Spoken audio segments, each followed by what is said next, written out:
Ok, ok, ok. Muy bien. Entonces, la parte de la transcripción de las eucariotas, como bien dice Juan Pablo, sí es diferente, porque, sobre todo porque intervienen más factores transcripcionales, porque por ahí también tenemos más secuencias promotoras que están interviniendo. Aquí, por ejemplo, ya conocíamos nuestra RNA polimerasa que está actuando, de hecho ya habíamos visto como esta imagen y la forma en cómo estaba realizando la polimerización. Acá nos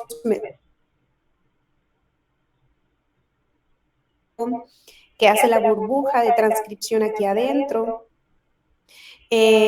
Acá vuelve igualmente a realizar los puentes de hidrógeno para que el DNA vuelva a salir. Esa imagen por ahí ya la habíamos revisado. Habíamos hablado que teníamos diferentes tipos de RNAs polimerasas, ¿no? Esto no lo vimos, me imagino.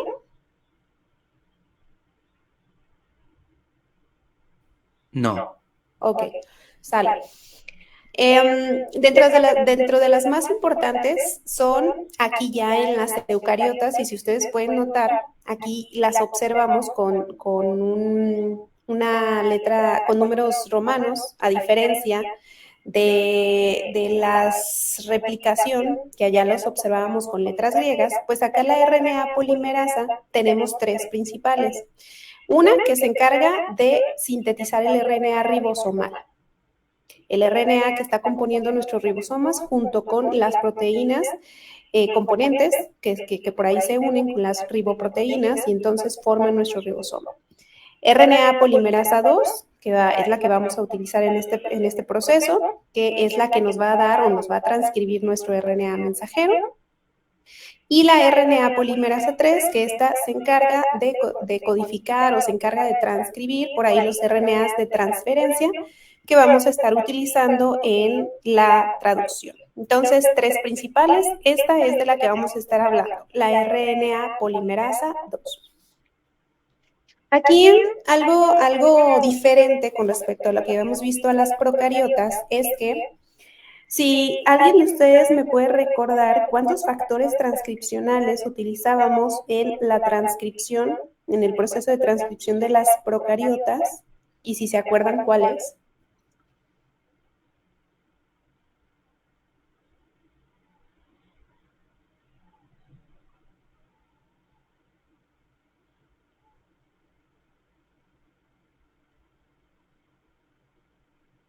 A ver, se los voy a poner acá en la imagen.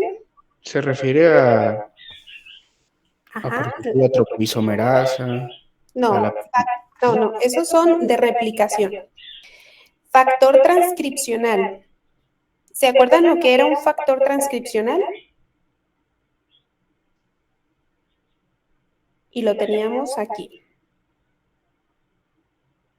Este que está aquí, ¿se acuerdan? O este que está aquí. El factor transcripcional era aquella proteína que nosotros necesitábamos para que se reconociera la región del promotor de un gen, para que nos reconociera esta región del promotor. Y entonces de esta manera pudiera llegar a unirse la RNA polimerasa y ahora sí empezar a hacer transcripción.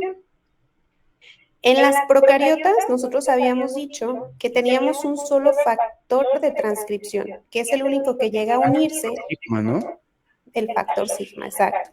Es Ah, el sí. que tenemos aquí.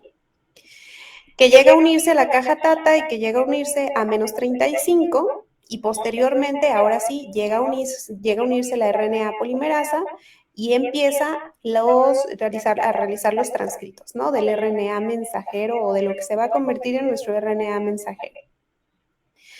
Pues más o menos en cuestión de los factores transcripcionales de las eucariotas, tenemos también que están participando no solo uno, sino están participando varios factores transcripcionales, varias proteínas que tienen que ensamblarse poco a poco, como en un sistema de Legos, decíamos, para que la RNA polimerasa pueda llegar, pueda ensamblarse y pueda funcionar bien. Aquí vamos a hacer dos diferencias entre nuestros factores transcripcionales que van a estar participando. Los primeros factores transcripcionales son los factores transcripcionales generales, que estos sí o sí siempre tienen que estar presentes. Maestra, está trabajando mucho.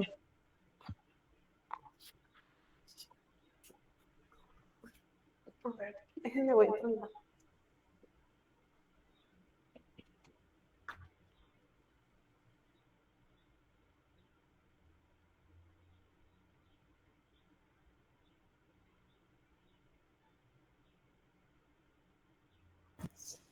A ver, ¿ahí me escuchan? Sí, maestra. Sí, doctora. Vale, me dicen entonces.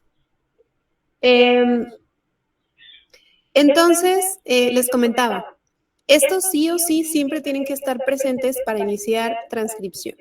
¿Cuáles son? Y se los voy a enseñar aquí en esta imagen. Bueno, son estos que están aquí, pero se los voy a enseñar acá porque es la forma en cómo se van ensamblando. El TF que ven aquí es por factor transcripcional y pues son el 2A, 2B, 2D, 2E, 2F y 2H. Y entonces, la forma en cómo llegan a ensamblarse o llegan a empezar a realizar el complejo de preiniciación, más o menos es así. Tenemos nuestra secuencia, tenemos acá nuestra caja TATA que decíamos que eran secuencias conservadas de la región promotora de cada uno de los genes que tenemos. Y entonces esta caja TATA va a servir de sitio de unión para que uno de nuestros factores transcripcionales, que es el TBP, y decíamos que era la Tata Binding Protein, llegue y se una.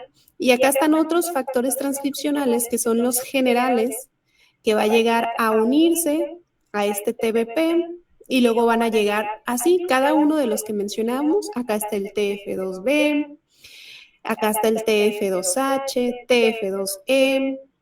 Va a llegar también aquí la polimerasa, va a llegar a ensamblarse una vez que todos estos ya estén listos. De hecho, aquí vemos este complejo que se le llama el complejo de preiniciación o PIC de nuestro proceso de transcripción. Como pueden ver, acá están los factores que dijimos que siempre tienen que estar sí o sí para que la RNA polimerasa pueda unirse y pueda realizar su función. Entonces, sí o sí siempre tienen que estar. Factores transcripcionales generales. Hay otro tipo de factores transcripcionales que son proteínas también, todas estas son proteínas, pero que estos son adicionales y van a estar regulando la expresión génica. Nosotros les llamamos factores transcripcionales activadores, como pueden observar aquí, y factores transcripcionales represores. Como pueden imaginar, los activadores pues se refieren a aquellos que nos van a estar favoreciendo que se realice la transcripción, porque les comento o si les comentaba en algún momento, y si no cuando veamos la parte de los operones lo vamos a revisar muy bien, porque precisamente ahí vemos muy bien cómo funcionan los activadores. Hola. Los activadores, estos activadores, comentarles que en la transcripción, cuando existen los factores transcripcionales generales, se va a realizar la transcripción. Sí se va a realizar. De una manera, digamos, pausada, de una manera lenta. Y entonces lo que nos ayudan, por ejemplo, estos activadores es a acelerar la activación, es acelerar la transcripción. Estas proteínas, por ejemplo, están... ¿Me escuchan? ¿Me escuchan? Sí, maestra. Ok. Ok. Son factores transcripcionales que van a ser activados ante alguna situación. Ahorita les voy a comentar alguna. Pero estos factores transcripcionales activadores lo que hacen es llegar a unirse a unas secuencias que no precisamente son la caja Tata, no es la -35 que mencionábamos, no es la región de los GC, son otras regiones que son muy específicas de esas proteínas, por ejemplo, la IL-2, interleucina 2, esa se conoce que tiene un sitio de unión en los genes que tienen que ver con la parte de la mitosis. Y entonces, cuando nosotros tenemos la necesidad de que haya una mayor división celular, por ejemplo, cuando tenemos una herida o cuando hay activación incluso del sistema inmune, por ejemplo, imagínense que tienen una infección y que necesitamos que rápidamente se produzcan más células inmunes, que se produzcan más células inmunes para poder combatir esa infección. Esa IL-2, esa interleucina 2, se las voy a poner como un ejemplo aquí. Imagínense que esta es una IL-2, es un factor de crecimiento, puede ser considerado, y existen otros factores de crecimiento. Es una vez que se une, este es el citoplasma, una vez que se unen estos receptores transmembrana, empiezan a activar una cascada de señalización. Cuando nosotros hablamos de cascada de señalizaciones, generalmente hablamos, son diferentes procesos según la señalización, pero a veces hablamos de fosforilaciones y desfosforilaciones para activar las proteínas que están aquí. Entonces, se activan, van haciendo esa cascada, porque va activando una, activa la otra, etc. Y entonces aquí adentro hay una proteína que va a traslocar al núcleo y que va a llegar a unirse a esa región específica que les digo que es nada más para ella, nada más en ese gen, para poder activar, es decir, para poder acelerar la transcripción. El que esta proteína transloque es una señal como para decirle, por ejemplo, me lesioné o, por ejemplo, tengo una infección y entonces necesito que rápidamente tú me produzcas RNAs mensajeros más de lo que normalmente me produces. Yo sé que sí trabajas maquinaria de transcripción, que ahí estás con tus células por ahí vigilando, pero en este caso yo ya detecté que rápidamente me produzcas todo lo que yo necesito, es decir, proteínas, vean acá, proteínas de crecimiento y proteínas que están interviniendo en la división celular, porque necesito atacar al patógeno y montar una respuesta, ¿no? Inmunológica. Entonces, lo que hacen estos factores transcripcionales activadores es yo les digo que es como un Red Bull de la maquinaria de transcripción de este complejo de preiniciación y de la maquinaria transcripcional. Es como un Red Bull que hace que rápidamente empiece a trabajar más de lo normal, incluso llega a darle como una patada ahí para que empiece a funcionar más rápido nuestra maquinaria, tengamos más RNAs mensajeros y que de esta manera pues podamos tener más proteínas para poder realizar esa división celular. Y entonces de esa manera un montón de expresiones o un montón de sistemas que nosotros tenemos funcionan así, funcionan de cortisol, que esta es liberada cuando hay situaciones de estrés y que necesitamos por ahí tener reacciones rápidas evolutivamente para poder, pues,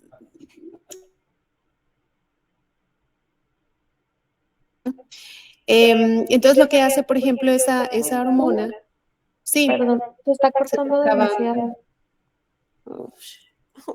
A ver, espérenme. Es que no...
A ver, de regreso. Me vine a otro lugar a ver si acá agarra mejor.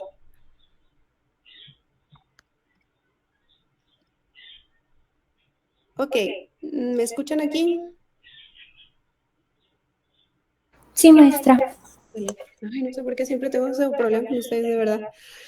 No sé por qué. Yo creo que los jueves está más saturado acá. De hecho, hay más personas y todo, y siento que es la red como que se satura más. Ok.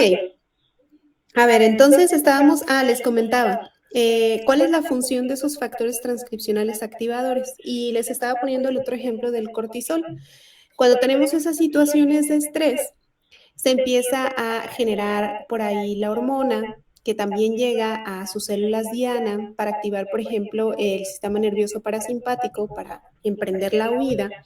Y entonces, por supuesto, que tiene que activar muchas células en conjunto para que trabajen, pero dentro de esto también está que llegue a activar cascadas de señalización y que también empiece a producir, pues por ahí las proteínas que se necesitan para realizar esta parte de la huida, de hecho incluso para generar hormonas. Cuando veamos la parte de la regulación, igual el tema central aquí sí son estos procesos, pero es más la regulación. Aquí no lo tengo, pero la vamos a ver. Que también, por ejemplo, cuando estamos hablando de hormonas que son sintetizadas a base de colesterol, como por ejemplo puede llegar a ser la TSH y la T3 y la T4. Bueno, la TSH para estimular a la hipófisis y que ésta estimule a nuestra hormona tiroides para sintetizar T3 y luego T4 y luego T3. Estas hormonas van a llegar a sus células diana y van a activar también cascada de señalización para poder realizar las funciones de cada uno.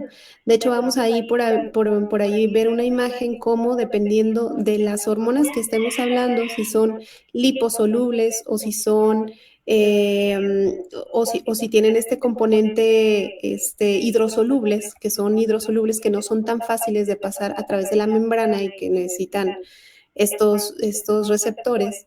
Es la forma de respuesta interna y es la forma en cómo también se están produciendo incluso algunas otras hormonas, ¿no? Eso lo vamos a ver en regulación, pero estos sí llegan a funcionar también como factores transcripcionales activadores. Pueden ser de manera directa, que pueden llegar traspasar la membrana celular y unirse directamente en nuestro genoma, en nuestra región promotora, que no les he dicho, pero esa región en donde se unen estos factores transcripcionales activadores se denominan enhancers o potenciadores a las regiones en el genoma. O pueden también activar cascada de señalización para que una proteína que esté por el citoplasma entre y entonces ahora sí active más la transcripción.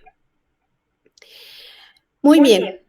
¿Qué otra cosa podemos tener con respecto a los factores transcripcionales? Decíamos que teníamos a los represores.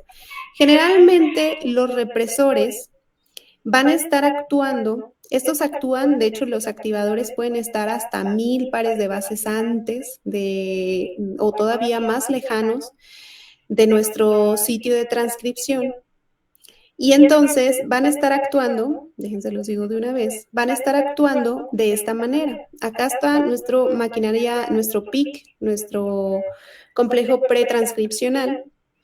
Por acá está una región, acá está activadora, una región potenciadora o enhancer, en donde va a llegar a unirse un factor transcripcional activador.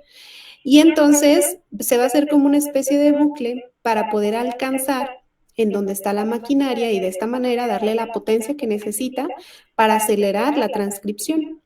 Acá nos dice que es un mediador, sí, es como un Lego que nos hace falta para poder unir estas piezas y que pueda tener contacto con la maquinaria y de esta manera lo va a estimular. Hay algunos otros, como estos represores, que lo que hacen es llegar a unirse después de donde está la maquinaria transcripcional o incluso donde están algunos sitios en donde se unen factores transcripcionales factores transcripcionales generales, y entonces lo que hacen es impedir que por aquí pase la maquinaria transcripcional o nuestra RNA polimerasa en las procariotas. Entonces impiden estéricamente que se realice la transcripción. Y sí, esta es una forma para regular la cantidad de proteínas que nosotros estamos produciendo, para inactivar la cantidad de proteínas que estamos produciendo. Esto se ve mucho cuando les comentaba cuando veamos lo de los operones, que generalmente las bacterias tienen la capacidad de producir sus propios, bueno, por lo menos el triptófano, tienen un gen que tiene todo lo necesario para sintetizar ellos mismos el triptófano. Y entonces tienen moléculas activadoras que en este caso es la ausencia del triptófano, es el AMP cíclico, creo que en este caso, que se une y que le dice, hay poco triptófano, entonces necesito que me empieces a sintetizar mucho. Entonces, ese funciona como activador.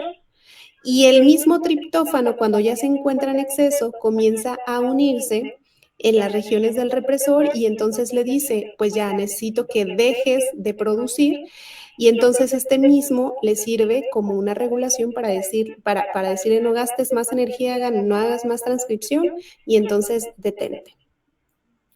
Eso es los factores transcripcionales que están involucrados en la cuestión de las eucariotas.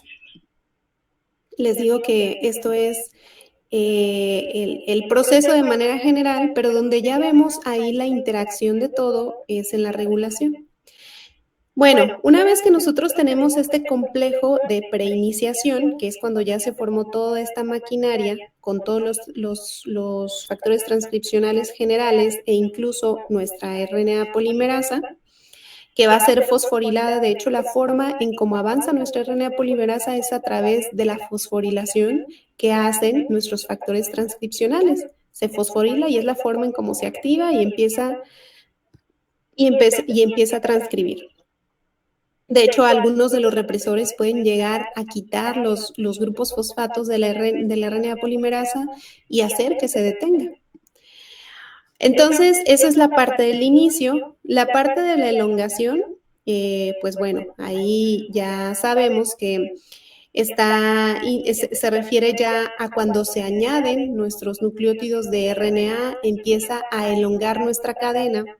Para la elongación, incluso no solo para la elongación, sino para el inicio de la transcripción, nosotros necesitamos tener en forma de eucromatina, es decir, necesitamos que se modifiquen, que lleguen los remodeladores de las histonas, que son grupos químicos que nos van a estar haciendo una cromatina más relajada, que van a permitir que se realice todo esto. Incluso vean aquí mismo nos dice, cuando llegan a unirse estos activadores, también necesitamos tener una cromatina relajada donde se va a unir. Entonces, además de los factores transcripcionales activadores, también se activan lo que se le llama a los remodeladores de las histonas, que son enzimas que van a estar poniendo sobre todo grupos acetilo u otro tipo de grupos, metilos, etcétera, y entonces que va a dar la pauta para que se unan y entonces se forme este complejo. Ok, entonces elongación decíamos cuando se empiezan a unir los ribonucleótidos y cuando se empieza a extender la cadena de nuestro RNA inmaduro, que se va a convertir en RNA mensajero. Ok, ahorita vamos a ver el RNA mensajero.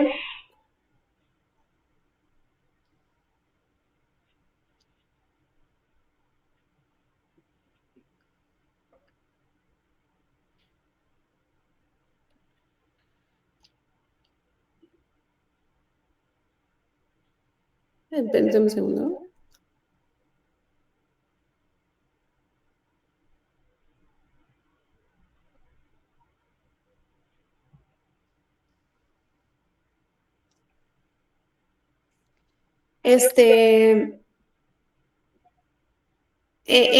Una vez que se realiza esta parte de la elongación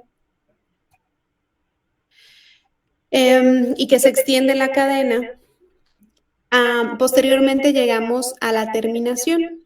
Ahorita también vamos a ver más acerca de la terminación cuando veamos esta parte del RNA mensajero. Sin embargo, la terminación nos lo va a estar marcando algunas regiones que nosotros tenemos en nuestro DNA, en donde estas regiones van a hacer que lleguen algunos factores de liberación y entonces que haya un desacoplamiento de toda nuestra maquinaria, o bueno, por lo menos de la RNA polimerasa, y de la RNA polimerasa, y que haya un desacoplamiento. Eso es marcado por la finalización del gen. Y posteriormente, una vez que tenemos nuestro RNA, pues entonces se van realizando las modificaciones para tener un RNA inmaduro. Que eso se los tengo aquí en otra presentación, pero básicamente todavía forma parte de nuestro proceso de transcripción. ¿Y por qué todavía forma parte? Porque de hecho cuando se está realizando el RNA mensajero, cuando está saliendo el RNA mensajero en la transcripción, se están ya realizando estas modificaciones. Es decir, nuestra RNA polimerasa está trabajando, está aproximadamente a los 25 nucleótidos más o menos que sale nuestra primera cadenita de RNA, ya se va modificando, ya se va realizando sobre todo la parte de la modificación en 5', que es la adición de la CAP, con la finalidad de que el RNA mensajero esté protegido, con la finalidad de que cuando lleguen enzimas y puedan identificar algunos compuestos químicos que le dicen: este RNA mensajero es tuyo, es propio de la célula, no lo degrades. O sea, no es RNA viral, no es RNA de otro tipo, es RNA tuyo, entonces no lo degrades.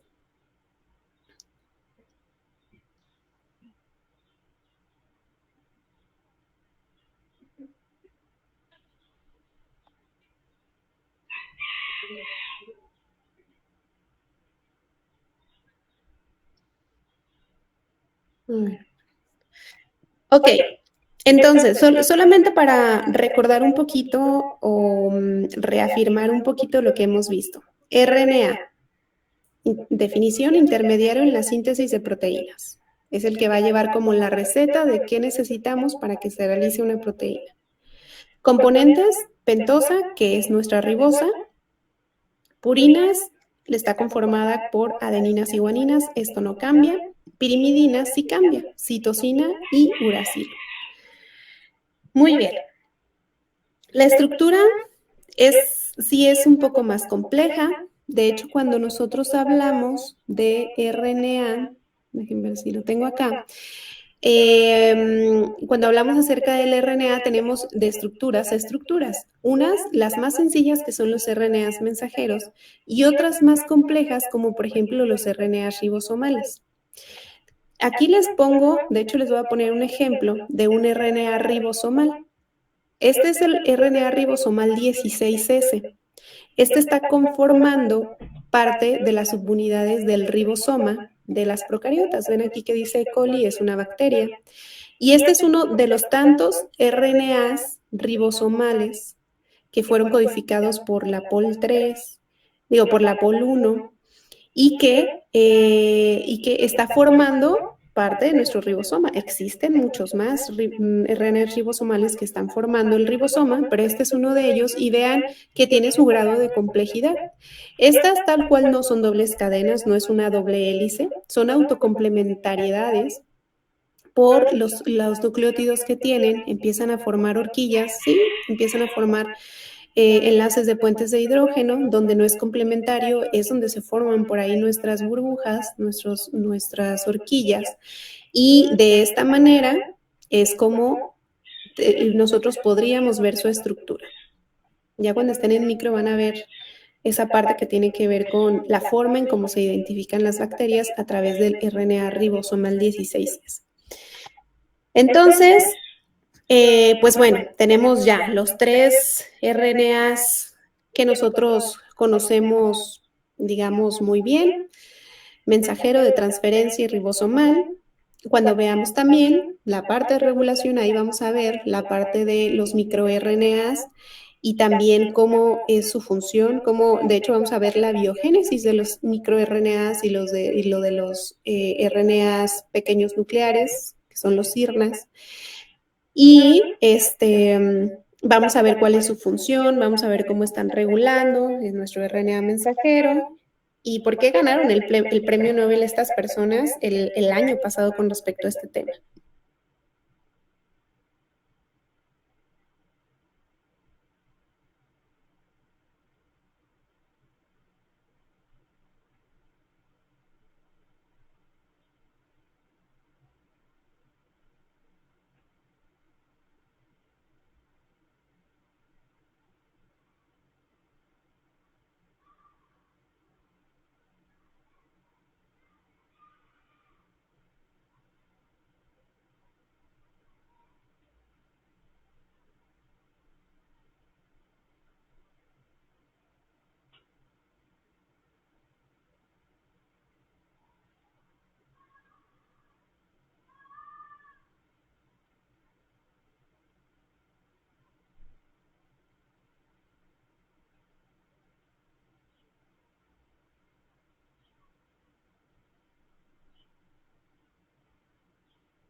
Ok.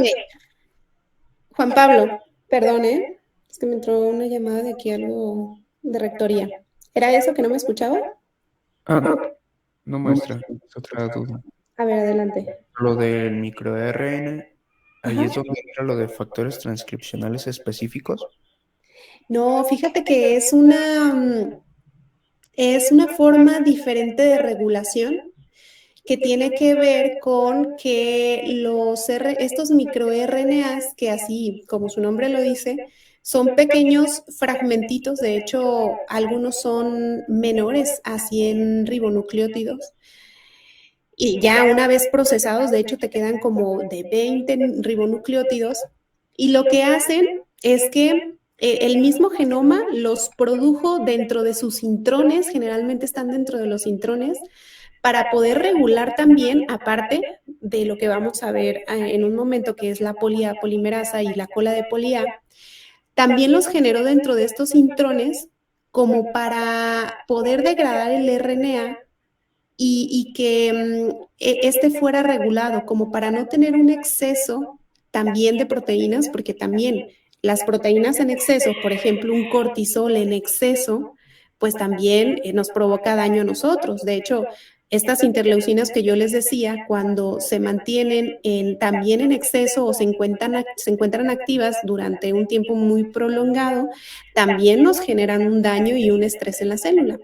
Entonces, es como una forma que evolutivamente nuestro genoma generó para a su vez controlar el RNA mensajero para que nada más esté el tiempo preciso que necesita estar. Entonces, lo que hacen estos microRNAs y estos siRNAs son muy parecidas la función que realizan, sin embargo, tienen ahí unas pequeñas diferencias. Lo que hacen es identificar un RNA mensajero que se generó en el gen, un RNA, por ejemplo, el del cortisol, o un RNA a lo mejor de la insulina, cuando a lo mejor ya no necesitamos tener unos picos de insulina porque ya se metabolizó la glucosa y necesitamos pues ya que nos baje esta producción de insulina, ya no necesitamos tanta proteína. Lo que hacen es unirse, reclutar algunas proteínas que van a empezar a degradar el RNA mensajero, y entonces de esta manera pues ya no vamos a tener la traducción. Es una forma de regularlo, pero ya a nivel post-transcripcional. Los activadores lo hacen de manera transcripcional. De hecho, ahí tengo una imagen relacionada con los niveles de regulación de cada uno de los procesos. Y entonces activadores lo hacen en la transcripción, pero los microRNAs lo realizan es una regulación post-transcripcional. Ya lo van a entender un poquito más ya cuando avancemos, ¿vale? Gracias, maestra. Ya con imágenes y todo. Ya llegaremos a ese punto y también hablaremos acerca de la historia, de cómo fue que los descubrieron y qué modelos utilizaron para poderlos investigar, etcétera. Ya no nos falta tanto.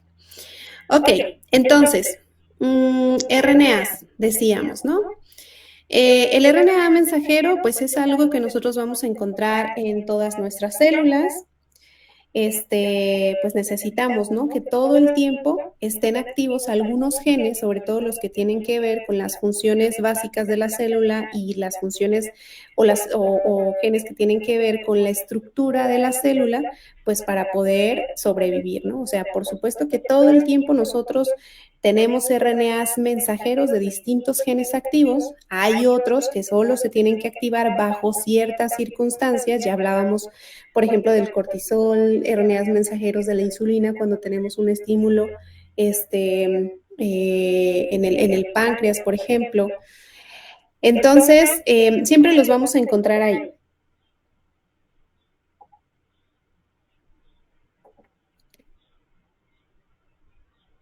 Tienen una vida media corta. Estos aparecen asociados transitoriamente a los ribosomas.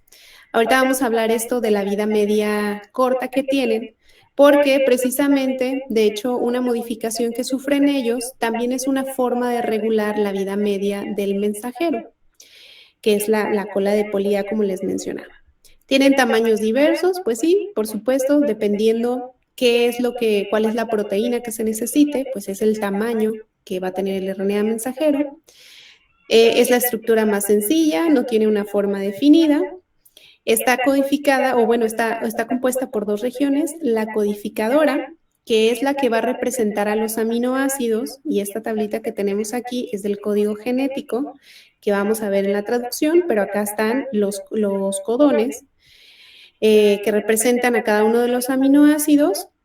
Ustedes por ahí ya a lo mejor se acordarán de los codones, por ejemplo, de inicio y de terminación, que luego las asociamos con las universidades, y pues un codón de terminación, ¿no? Esa es su región codificadora, la que está dando señales para así darnos algo, que son los aminoácidos. Regiones adicionales tiene las regiones UTR, ya decíamos, ¿no? Esto forma parte del gen, lo vemos reflejado en el RNA mensajero, claro que sí, pero decíamos que esto no lo vamos a ver reflejado en un aminoácido, sino nos va a servir como señalización para salir, para ser reconocido sobre todo por los ribosomas. Ok, ¿cuáles son las 3 modificaciones que sufre el RNA mensajero? Ok, el RNA mensajero inmaduro, para convertirse en un RNA mensajero maduro.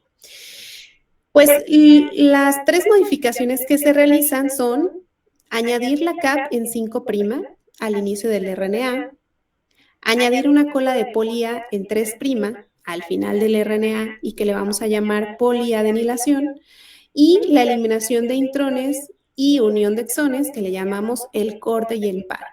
Vamos a ver cómo se realiza a qué se refiere cada una de ellas. El primero dijimos que es la adición de algo que llamamos CAP5 o CAP o capuchón o la 7-metilguanosina.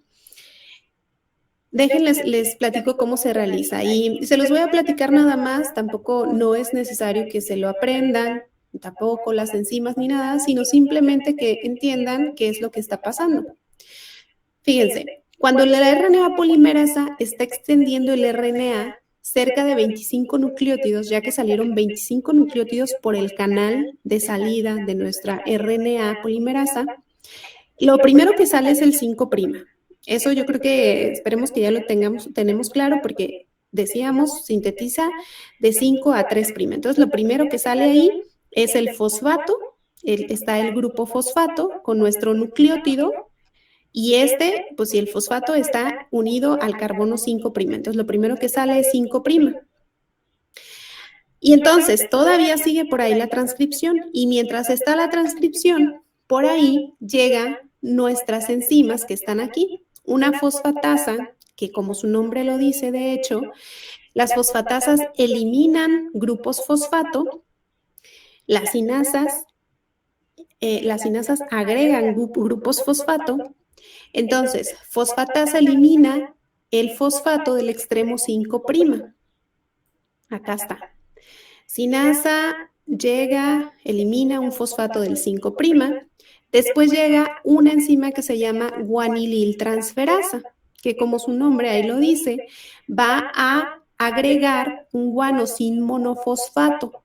En esa, ahí donde eliminaron el fosfato, va a agregar esta base modificada, que es el guanosin monofosfato, y entonces va a hacer un enlace reverso. ¿Reverso por qué? Porque este va a ser un enlace 5' a 5', en lugar de lo que nosotros tenemos acostumbrados para el enlace fosfodiéster, que es 5' a 3'.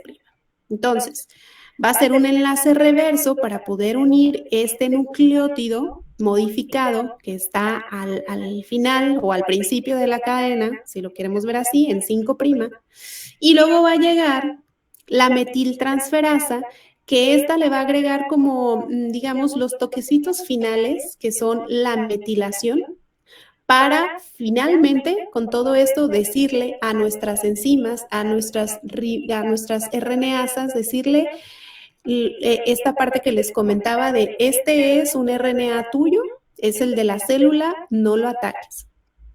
Entonces, de hecho, este es nuestro nucleótido modificado, que es una guanina modificada, esta es una guanina modificada que se une acá a nuestro RNA que vino, que se está produciendo, se realiza la primera metilación en nuestra guanina modificada y se realizan estas otras dos metilaciones también en los consiguientes nucleótidos o en los siguientes nucleótidos, y con eso es suficiente para que las RNAsas identifiquen esto y no empiecen a eliminar a nuestro RNA. Entonces, por eso se realiza la modificación en 5', esta cap o cápside o capuchón, que les digo que de repente decimos, y que es la primera modificación del RNA, o pre-mRNA o RNA inmaduro, que se realiza para obtener después un RNA maduro. Eso es lo primero que se realiza. Después, ¿cuál es la siguiente modificación que se realiza? Bueno, la siguiente modificación que se realiza es la del extremo 3'. Pues nuestra RNA polimerasa sigue sacando RNA mensajero, todo lo que tiene que transcribir. Ya, digamos, no sé, transcribió 300 bases, ¿no? De ribonucleótidos los agregó. Y entonces va a llegar a una zona en nuestro genoma que es una zona también consenso en los genes que le va a dar la indicación de que ahí debe de terminar. Esta región es la que observamos aquí. Este es en el RNA mensajero. Hola. Necesitan... Ok, este es en el RNA mensajero, pero nosotros pero su complementario lo tenemos en la finalización de nuestro gen, en el genoma. Es decir, por acá vamos a tener, por ejemplo, el complementario de las adeninas, pues las timinas, ¿no? Vamos a tener acá en el genoma timina. Acá vamos a tener, ¿cuál es el complementario del uracilo?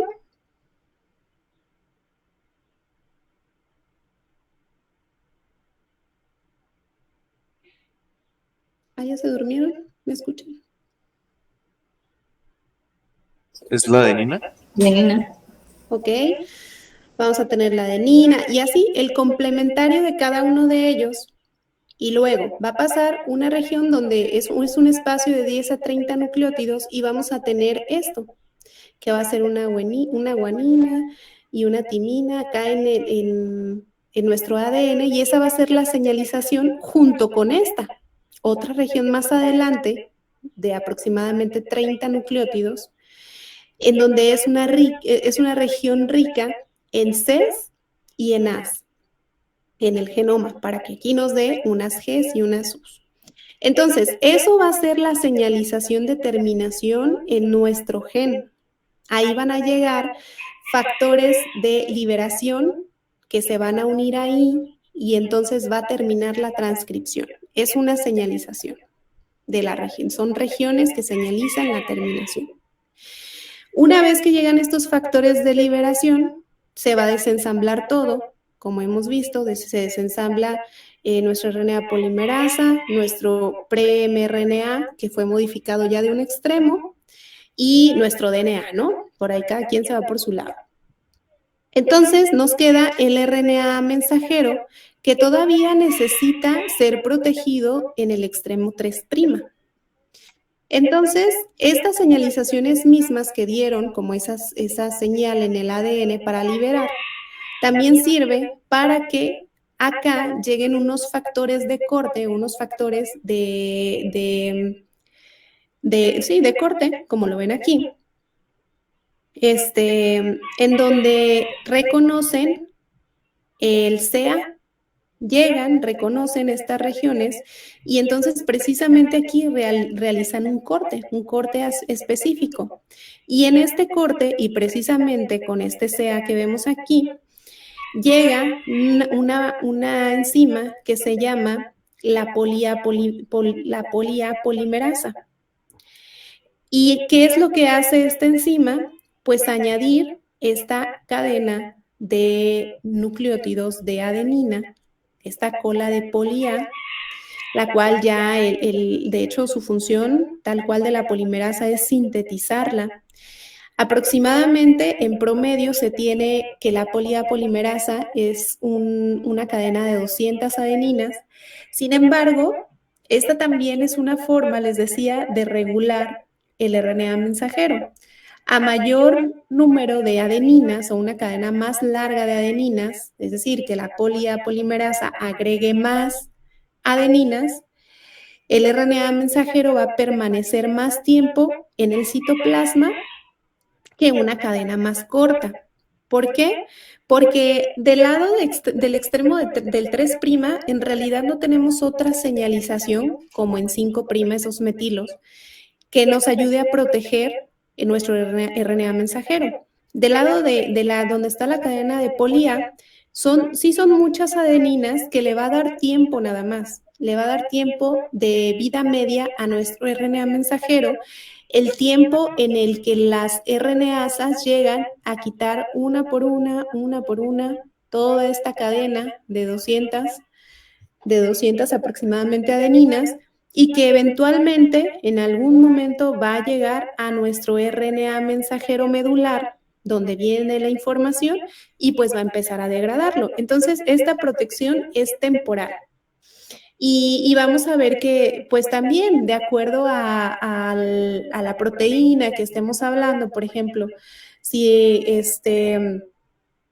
a lo mejor es una actina que necesitamos que esté presente porque tenemos división celular, en el momento tenemos división celular o necesitamos división celular, pues le van a poner una cola de poli-A más larga que aquellas otras que necesitamos solamente momentáneamente, como les digo, podría ser el RNA mensajero del cortisol, que es bajo un estímulo y necesitamos que esté solamente en un tiempo específico. Entonces, su cola de poli-A también va a ser más corta. Entonces, son diferentes sistemas que están regulando la expresión génica. No solo es uno, son muchos que están contribuyendo a la regulación de qué tanto se va a expresar una proteína y qué tanto tiempo va a durar nuestro RNA mensajero para tener una cantidad total de proteínas. Entonces, esa es la otra modificación que se hace en 3'. Ok. Bueno, aquí nada más era como algunos datos relacionados con la poli-A. Y la siguiente, acá está la cola de poli-A y la 5-cap o la cap 5. Acá está el UTR. Y entonces ahora sí, lo único que nos hace falta para que nuestro transcrito primario, que también se le llama así, o prem-RNA o RNA inmaduro, que para que nuestro transcrito primario sea ya un RNA mensajero maduro, que es la parte del corte y el empalme. Aquí comentarles que cuando hablamos acerca de los genes de las eucariotas, estamos hablando que son genes interrumpidos, que es lo que ya vimos, ¿no? Son genes interrumpidos por intrones. Y los intrones generalmente decíamos que no son secuencias inútiles, o sea, están ahí por algo, que son secuencias donde generalmente está la regulación génica, aparte de nuestros promotores, claro. Pero estos son otro tipo de regulaciones. Decíamos, ¿no? Los microRNAs, de hecho, vamos a ver que están más en son generados en estas regiones intrónicas. Entonces, en las eucariotas están interrumpidos, mientras que en las procariotas ustedes van a ver que en realidad los genes que tienen son corridos y que lo que tienen en realidad son exones, o sea, todas sus secuencias son codificantes, porque tratan de ahorrar el espacio que tienen en su genoma porque es mucho más pequeño que el de nosotros. Hablando que, por ejemplo, el de una bacteria puede llegar a ser de 3 millones de pares de bases, mientras que ya saben que el de nosotros es de 3.000 millones de pares de bases. Entonces, eso hace que también las células eucariotas sean mucho más complejas en cuanto a su función que las de una bacteria. De ahí que cuando estudiaron el genoma, pues sí, se creía que teníamos muchos genes, pero en realidad lo que nos da como esta complejidad es la interacción y la regulación que se realiza de estos mismos genes. Ok, entonces, ¿qué es el corte y empalme? Pues es un proceso que nos elimina estas regiones, estos intrones, para generar un RNA mensajero con un marco de lectura continuo. ¿Qué significa esto? Pues un marco de lectura continuo es que cuando llegue el ribosoma pueda leer de forma corrida todos los exones, porque él nada más identifica exones. Vamos a ver que hay señalizaciones en los intrones que si por ahí se nos va un intrón, pues el ribosoma no va a poder detectarlo, al contrario, va a provocar que la traducción se pare, porque no reconoce esas señales. Entonces, para que tenga un marco de la lectura continuo, acá, pues necesitamos quitar esos intrones, ¿no? Acá otro dato interesante es que cuando nosotros por ahí tenemos algunas mutaciones o enfermedades relacionadas con mutaciones, generalmente están pasando en la región de los exones, y esto tiene toda la lógica del mundo, ¿no? Algunas enfermedades que tienen que ver con, por ahí, ya sea la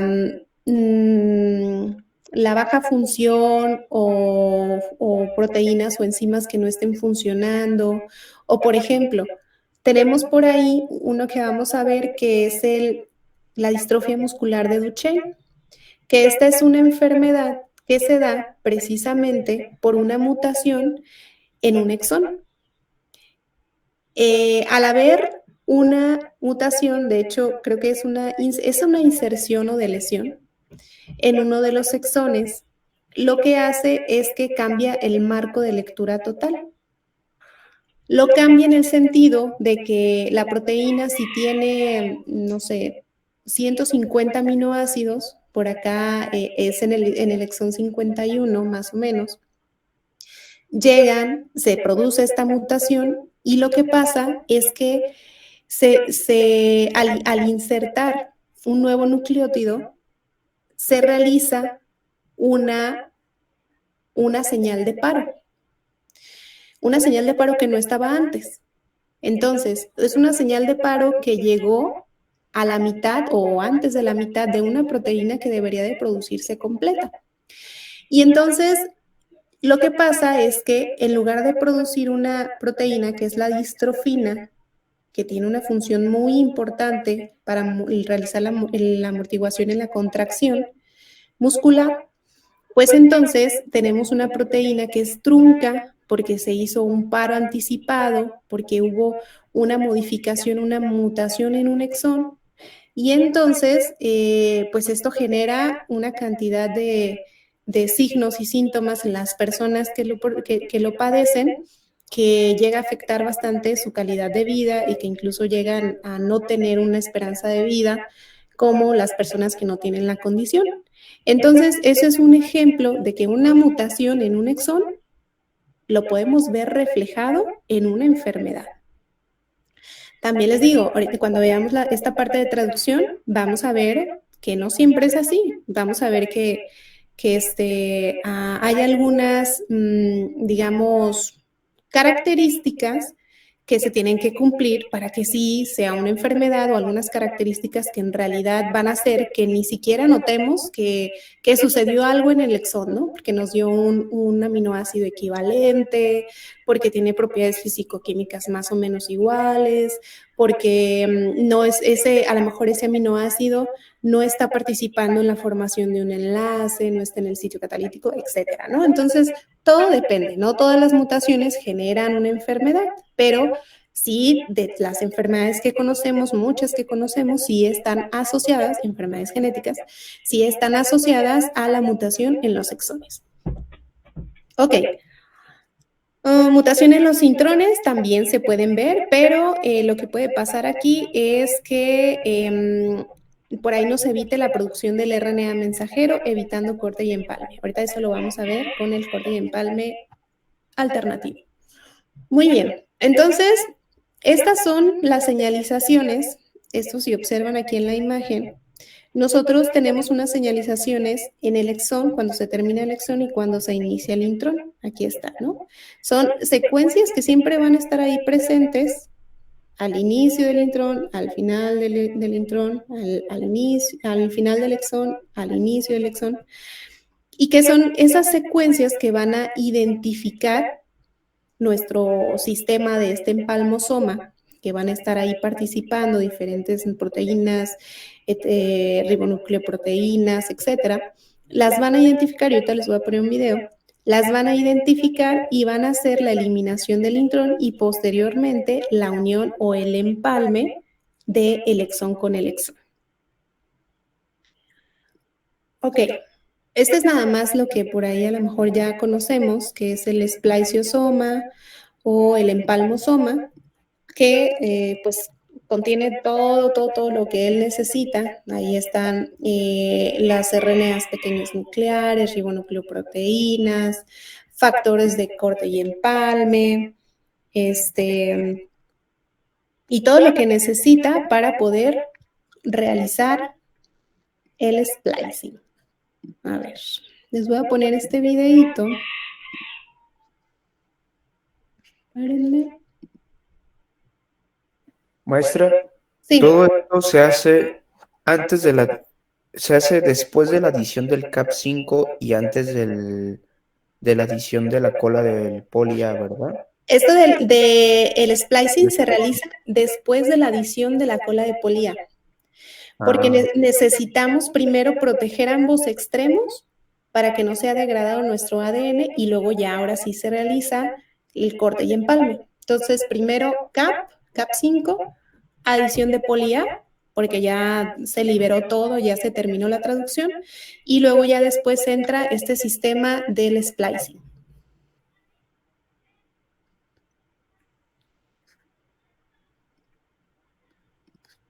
Gracias, maestro. A ver, aquí les voy a poner, un videito.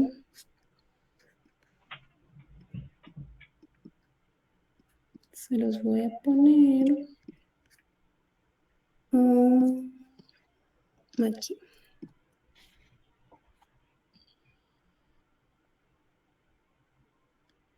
Digo, está en inglés, pero básicamente los dibujos nos dicen todo, y aparte está subtitulado de cómo se está realizando el splicing, cómo se realiza este lazo, donde se eliminan los intrones y todo lo que está participando.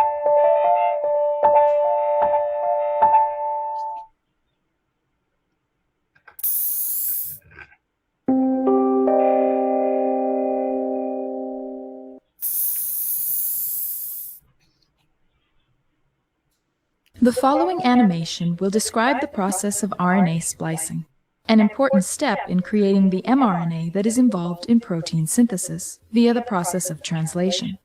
Key factors in this process include RNA, possessing introns and exons, and the spliceosome.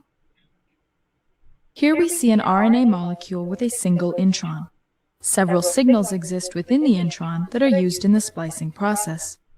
From the 5' end of the intron, these are GU, the A branch site, a pyrimidine-rich region, and the 3' AG. The GU and AG sequences define the beginning and end of the intron. Splicing is mediated by the spliceosome, which consists of several protein RNA complexes. The first step involves 2 complexes that bind near the GU sequence. The RNA is then looped, and 3 other protein RNA complexes bind.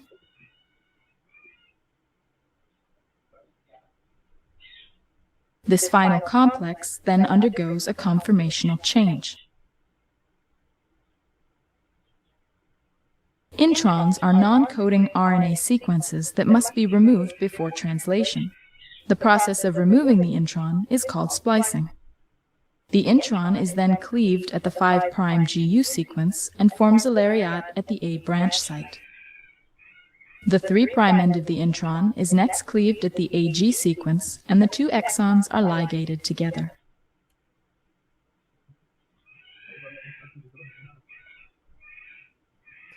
As the spliced mRNA is released from the spliceosome, the intron debranches and is then degraded.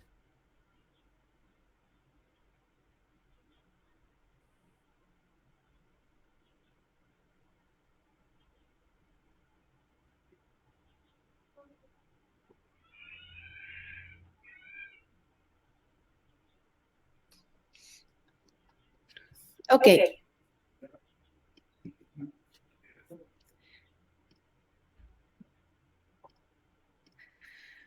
Ok, entonces les comentaba que, pues bueno, ahí vemos cómo se realiza el splicing con nuestro spliceosoma, que ellos mismos identifican dónde se debe realizar el corte, dónde se debe realizar nuevamente el empalme. Todo lo realiza esta maquinaria del spliceosoma. Esto de aquí es nada más como el resumen de lo que vimos ahí en el video. Prácticamente es el mecanismo de corte y empalme, cómo se forma ese lazo, este intrón se degrada y cómo se realiza nuevamente el empalme entre los exones. Esa es la forma o la versión, digamos, normal o común que realiza la célula para madurar nuestro RNA mensajero. Y de hecho, antes de que se descubriera que hay una forma alternativa de realizar un corte y empalme, se creía, y de hecho se apoyaba la teoría de que era llamada un gen, una proteína, donde decían, cada uno de los genes que nosotros tenemos nos codifica a una sola proteína. Pero cuando estudiaron tanto el proyecto del genoma humano como ahora técnicas también ya más avanzadas que tenemos para estudiar todo el proteoma, que se llama al conjunto de todas las proteínas que tienen nuestras células, desde las más mínimas ahí, con pequeñas diferencias las unas de las otras, pues vieron que en realidad nosotros tenemos cientos de miles de proteínas y que la teoría de un gen, una proteína realmente pues no se cumple, realmente no funciona para explicar la gran cantidad de proteínas y de diversidad de proteínas que nosotros tenemos. Entonces, también igual hay varios factores que están influyendo en la diversidad de las proteínas, no solamente el corte y empalme. vamos a ver que este es uno de los mecanismos que nos da una diversidad de proteínas, pero también las modificaciones posttraduccionales, es decir, la adición de grupos químicos nos da una proteína diferente con una función diferente, incluso con plegamientos diferentes que también pueden tener la misma secuencia, pero diferente función.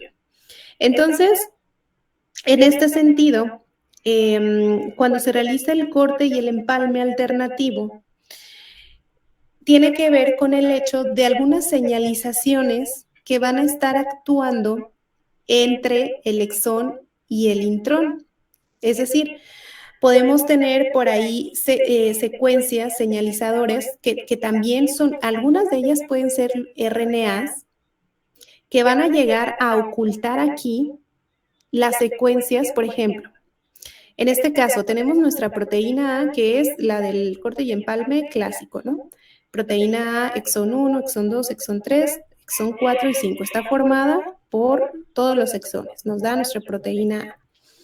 Pero puede darse el caso que, de acuerdo a la velocidad de la transcripción que ésta tenga, que también eso es por un estímulo, por los potenciadores, por ejemplo, puede darse también por RNAs que fueron producidos en alguna región, puede ser también incluso de otros genes, que puedan llegar aquí, en este caso en la unión entre el intrón y el exón, y estos RNAs cubrir o tapar o ocultar este sitio donde el empalmosoma debería de llegar a cortar aquí para que se fuera el intrón.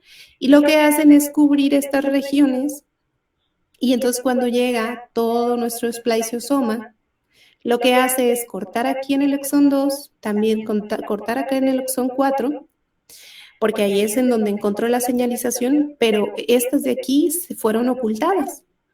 Y entonces de esta manera solamente vamos a tener el empalme de 4 de los 5 exones que normalmente deberíamos de tener. Y entonces eso nos da una proteína B. El mismo caso para la proteína C.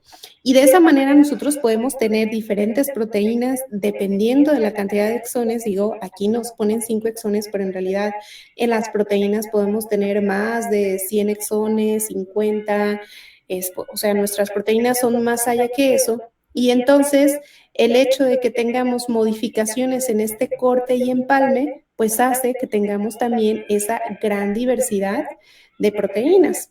Hay por ahí diferentes mecanismos, que eso se los voy a dejar de tarea, de cuáles son como estas señalizaciones o los mecanismos por los que ocurre el corte y empalme alternativo.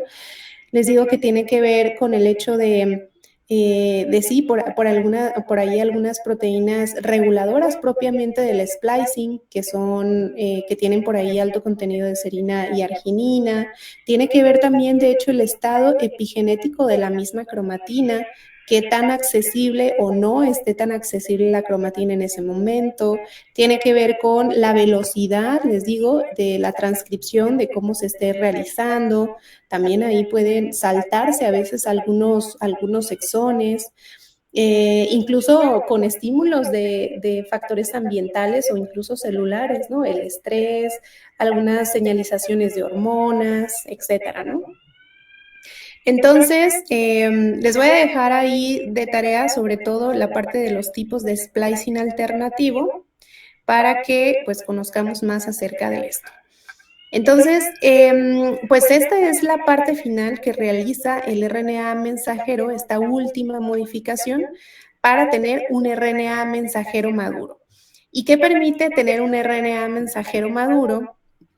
Acá no se los dije, pero el tener un RNA mensajero maduro permite que éste pueda ser identificado por un complejo proteico que se une a CAP, a esta cápside que pusimos en 5', y que ésta pueda ser exportada. ¿Está acá? No, pueda ser exportada hacia el citoplasma y reconocida por los ribosomas. Entonces, pues bueno, ese es el proceso que lleva el RNA mensajero Y en esta parte terminaríamos la parte de la transcripción. Ahora sí, cuando el RNA mensajero ya está en el citoplasma, como madurito, inicia la parte de la traducción con el reconocimiento del ribosoma. Podría... Ah, ¿se trabó? Ok.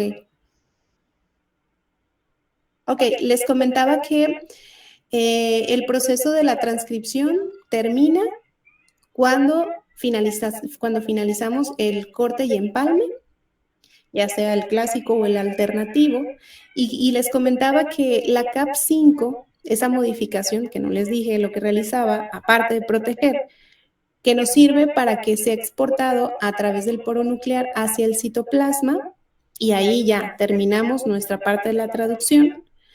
Y la parte de la transcripción, la parte de la traducción inicia pues cuando es reconocido por los ribosomas, ¿no? Entonces por ahí nada más que no se les acuerde, que no se les olvide cuáles son los 3 modificaciones principales que se realiza para tener un RNA mensajero maduro: añadir CAP5 al inicio del RNA o el capuchón en 5', añadir la cola de polía en 3' o poliadenilación por la polimerasa y la eliminación de intrones y unión de los exones, que es el corte y empalme. Muy bien, ¿tienen alguna duda hasta el momento? Sí, pero no sé cómo decirlo. A ver, vamos viendo y a ver si nos entendemos. A ver, tú dime.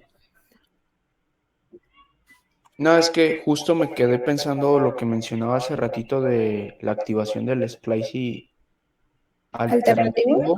Ajá. Ajá. Y decía que entonces tiene que ver con las señales que recibiría la célula, ¿no? Así es. Entonces, por ejemplo, pueden ser señalizaciones tanto internas como externas, ¿no? Así es. Totalmente. Pueden ser incluso Pueden ser Ujú. cuestiones hormonales, cuestiones, por ejemplo, alteraciones que pueden ser externas que afecten a la célula en sus procesos, la hipoxia. Ajá, por ejemplo. Pero entonces, ¿cómo Estrés, está relacionado el splicing o esas señalizaciones a enfermedades como la que mencionaba hace ratito? como la distrofia. Ajá, la distrofia, o por ejemplo, no sé si estoy loco, o el Alzheimer también tenía relación con esta parte. El splicing, Ajá, el Alzheimer. ajá. A ver. Yo sé que el Alzheimer. A ver, eso.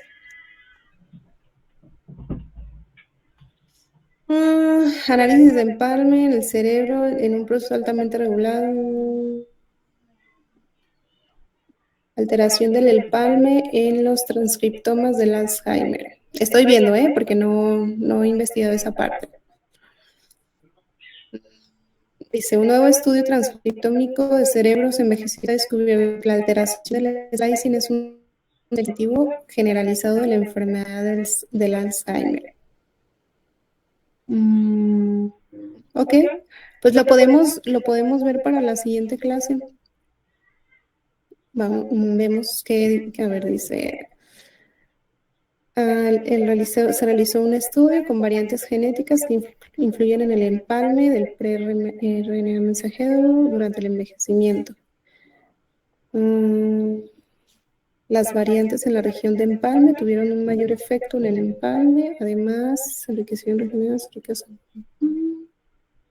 Al parecer, de hecho también mencionan que incluso el envejecimiento llega por afectar o llega a afectar esta cuestión del splicing. Superpusieron las marcas epigenómicas como la metilación y la acetilación de las histonas.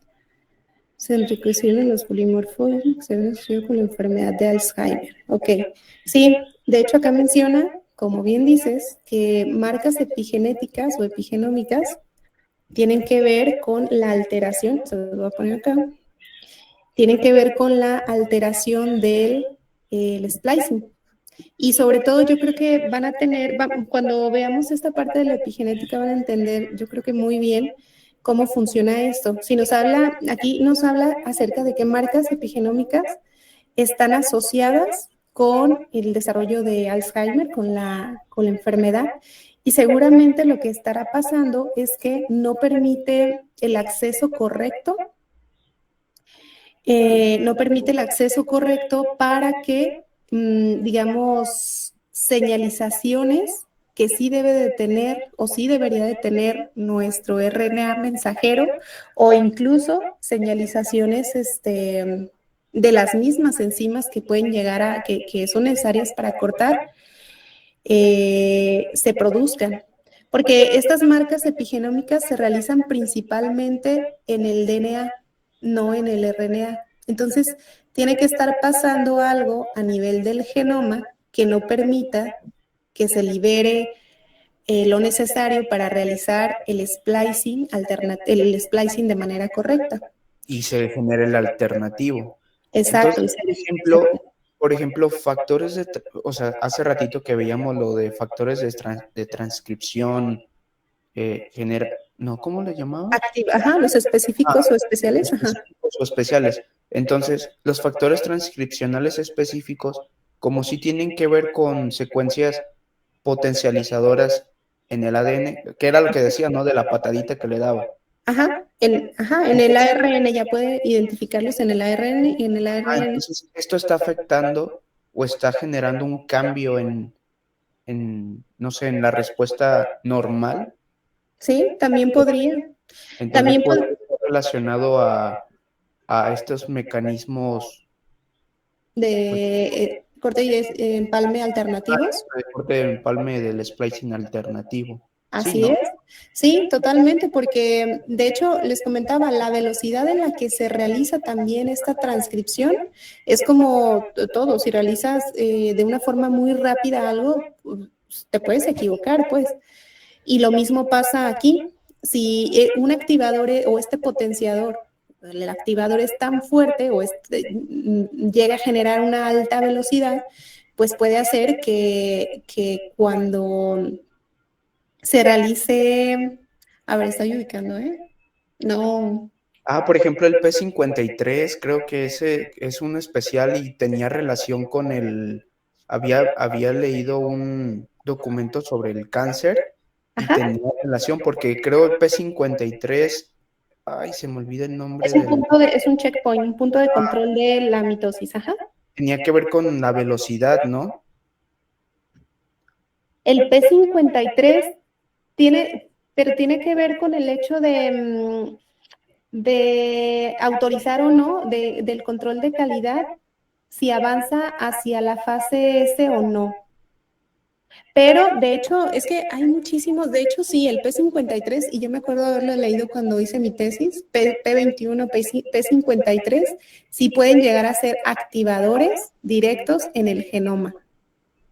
Y eso sí, tendría que ver con la velocidad, pero en este caso de la RNA polimerasa.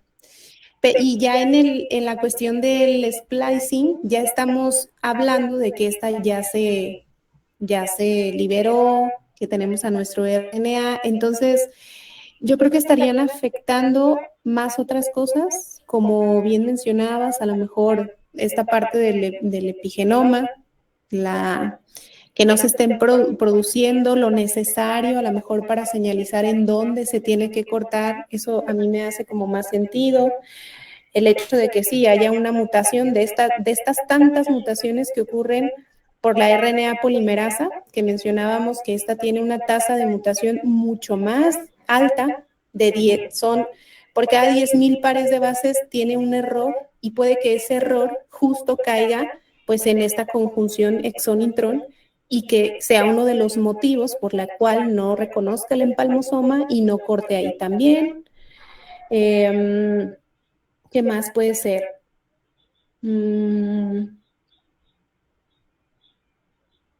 Sí, pues los RNAs que por ahí se produjeron también, reguladores, también pueden llegar, les digo, a ocultar, que de hecho este modelo de llegar a ocultar esas regiones a través de RNAs que se producen por estos microRNAs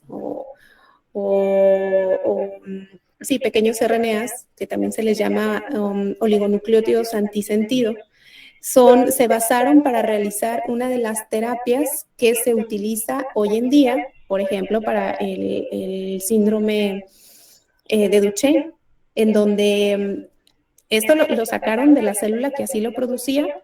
Estos RNAs van y ocultan, precisamente en este caso ocultan la señal de paro, no, ocultan no, muestran o más bien señalizan en dónde debe de cortar un exón, que es el que tiene la señal de paro. Ese exón se elimina y la proteína sigue construyéndose, y aunque no tiene por ahí los aminoácidos que están en ese exón, al final de cuentas es más larga que la proteína que da cuando hay un paro prematuro por este cambio de lectura, por este stop que se produce. Entonces, buscar alternativas para ese tipo de enfermedades sería atacar justo esta región donde está afectando al splicing de los genes.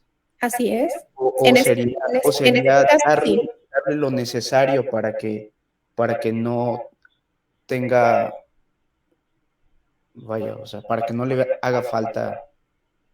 Sí, en este caso sería, como lo dijiste al principio, sería más bien darle lo necesario para que no quite, en este caso, o sea, se tendría que ver qué está sucediendo en particular en cada enfermedad, y qué es lo que está afectando. Si a lo mejor, por ejemplo, en la enfermedad de Alzheimer, en Huntington, por ahí lo que tenemos es una mutación que nos da un exceso de repeticiones de una secuencia. Generalmente tenemos 35 y cuando se tiene Huntington, se tiene hasta más de 70. Entonces, en ese caso tenemos como un exceso de proteínas, ¿no? En ese caso es tratar de eliminar ese exceso, ese exceso de nucleótidos, en ese caso es tratar de eliminar ese exceso porque nos está produciendo una proteína con exceso de aminoácidos que no es funcional. En este caso nos está produciendo, en el de Duchenne, nos está produciendo una proteína que no tiene la cantidad suficiente de aminoácidos y que tampoco es funcional. En este caso sabemos, y les digo que ese tratamiento ya se utiliza, que ocultando esa señalización, ocultando, es que no, en este caso no es ocultando, es más bien señalizando justo en ese punto para que corte ese exón. En este caso lo que queremos es eliminar el exón, ni siquiera es la mutación, lo que se elimina es el exón completo donde está la mutación de paro, y entonces a través del splicing se elimina y entonces ahora sí tenemos un marco de lectura corrido. Hay otras técnicas, por ejemplo, que podríamos utilizar. Ahorita la del CRISPR-Cas nos ayudaría muchísimo en modificar el nucleótido que está mutado.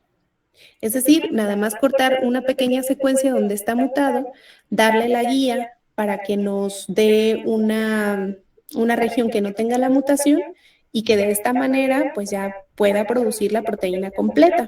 Sin embargo, en ese sentido yo no he leído estudios que estén relacionados ahorita con la utilización de CRISPR-Cas, que para mí sería como la técnica más aplicable o con mayor efectividad en este caso, porque aun cuando se utiliza la técnica del oligonucleótido antisentido que les comentaba, que nos da una proteína un poco más corta, se tienen efectos.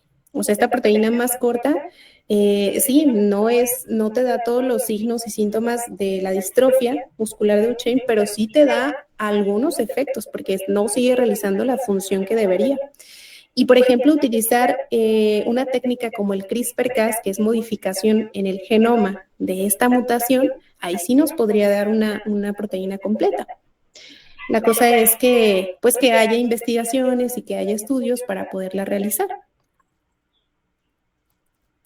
Porque no puedes aislar proteínas reguladoras y pasárselas al ¿Sí? ¿sí? Sí, claro, sí. Se utiliza ya mucho ahorita en tratamientos.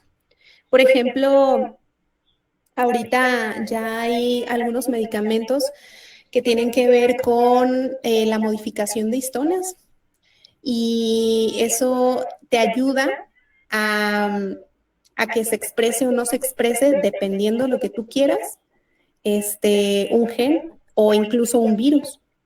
Se utilizan estas modificaciones, son una nueva línea de tratamientos que se utiliza, por ejemplo, para los retrovirus. Se ha investigado mucho en VIH. Entonces, por ejemplo, cuando tú das tratamiento, hay dos maneras en las que se está buscando tratar de llegar a una cura para el VIH. Una que se llama shock and kill, que tiene que ver con despertar al virus y para eso tienes que utilizar las llamadas, las enzimas de acetilasas de histonas. Y ya hay medicamentos que te provocan eso, de acetilar histonas y entonces producir una replicación activa, una transcripción activa. Sacas al VIH de donde está dormido y entonces las células lo identifican a la célula que está infectada y entonces van a destruirla. Ese es por un lado. Por el otro lado, están también utilizando algunos medicamentos que tienen el efecto contrario, que es de mantener, por ejemplo, a este VIH en una eterna latencia. Y para eso se les da lo que te dan el mecanismo de las metilasas del DNA o también metilasas de histonas. Y entonces esto lo que te provoca es, les digo, el efecto contrario de que no se despierte nunca, no se replique y tampoco te produzca los efectos. Y eso ya están como medicamentos. Jessica. Hola, yo quería saber algo. Había leído hace unos días, bueno, ya hace tiempo, sobre algo que se llamaba CRISPR Cas9, en donde hablaba precisamente de que se usaba Cas9 como tipo tijera molecular para cortar ciertas partes de las cadenas. Y eso lo usaban como para alterar el ADN o para evitar problemas genéticos. Sí. No sé si tengo que ver algo con lo que estaba mencionando anteriormente. De hecho, es eso que estamos mencionando, el CRISPR-Cas9, es esta terapia génica que ha tenido mucho revuelo y de hecho la primera vez que supimos que se utilizó fue cuando hubo todo este escándalo de las gemelas chinas, en donde a través de esta técnica eliminaron o modificaron más bien una región de su genoma para que tuviera una mutación que es muy conocida, que no permite que el VIH se integre en la célula, que es la mutación delta 32 en CCR5, que es uno de los correceptores del VIH. Entonces, esa fue la primera vez que nosotros malamente escuchamos de la modificación génica con este CRISPR-Cas, pero en el 2020, se dio el premio Nobel a las personas que desarrollaron esta técnica. Y esta técnica ya tiene más de 20 años estudiándose, más de 20 años estudiándose, pero como unos 10 años más o menos en desarrollo. Y de hecho fue una técnica que fue, porque por eso les comento que de repente cosas que nosotros hacemos acá en técnicas de terapia y demás, muchas veces se sacan de los propios seres vivos. En este caso, esta técnica de CRISPR-Cas la sacaron de un fenómeno que pasa en las procariotas, en las bacterias. De hecho, es un sistema de defensa, podríamos decirlo, adaptativo, que ellas tienen para defenderse de los bacteriófagos. Entonces, de hecho, la técnica la tomaron, esa idea de hacer esto del CRISPR-Cas, la tomaron del mecanismo que tienen las bacterias para defenderse de los bacteriófagos. Y entonces, por ahí se dieron cuenta que tenían enzimas, estas Cas9, y que tenían RNAs guías que les permitían dirigir hacia una región específica del genoma, cortar y aparte pues rellenar, ¿no? Entonces ya le vieron como una gran posibilidad como terapia y la verdad es que ha tenido muy buenos resultados en algunas enfermedades, tanto así que la FDA ya aprobó para una enfermedad por lo menos, que es la anemia falciforme, ya aprobó esta terapia del CRISPR-Cas como un tratamiento, porque no tiene cura y porque de hecho tal cual es la eliminación de un solo nucleótido. O sea, la anemia falciforme te da a través de una mutación que hay por una T por una A. Entonces, pues bueno, esta es utilizada hoy en día y sí se espera en realidad que podamos seguir utilizándola, ¿no? Igual también podemos hablar de ella si quieren al final del curso de esta técnica. Pero sí tiene que ver totalmente con eso. Ok, bueno, entonces le vamos a parar aquí. Les voy a dejar esa tarea de corte y empalme alternativo. Y pues bueno, ahí les paso también la práctica y consiguen lo necesario para que podamos entrar el lunes.